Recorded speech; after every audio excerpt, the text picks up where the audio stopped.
యువజన నాయకుడు చక్రవర్తి, ఆంధ్రమాత ముద్దు బిడ్డ చక్రవర్తి, ఆంధ్రమాత ముద్దు బిడ్డ చక్రవర్తి. ఆడది ఎదురొస్తే శుభం అంటారు. కాళ్ళు చేతులు విరగ్గొట్టుకున్న శతవిధాల పోరాడి ఆశయ సాధన కోసం వస్తున్న అపర ఝాన్సీ రాణి నామినేషన్ వేయడానికి వెళుతున్న నీకెదురొచ్చిందయ్యా. ఎమ్మెల్యే ఏమిటి, మంత్రి పదవే దక్కుతుంది.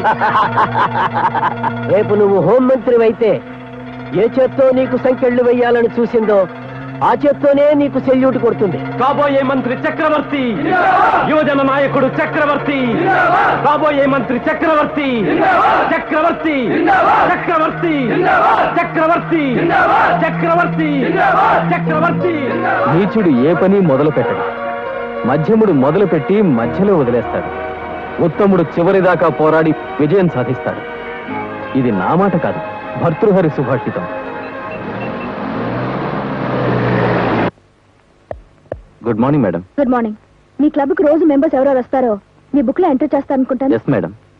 అయితే జూలై 7వ తారీఖు ఎవరెవరు వచ్చారో కొంచెం లిస్ట్ చూసి చెప్తారా? అలాగే.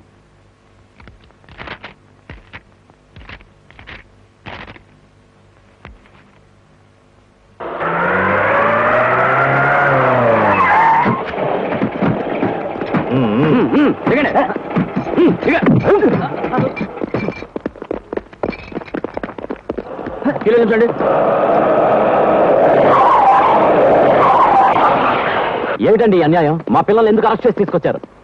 కరుణ మానభంగం జరిగిన రోజున వీళ్ళంతా ఆ ప్రదేశంలోనే ఉన్నారని సాక్ష్యాధారాలు దొరికాయి గనక.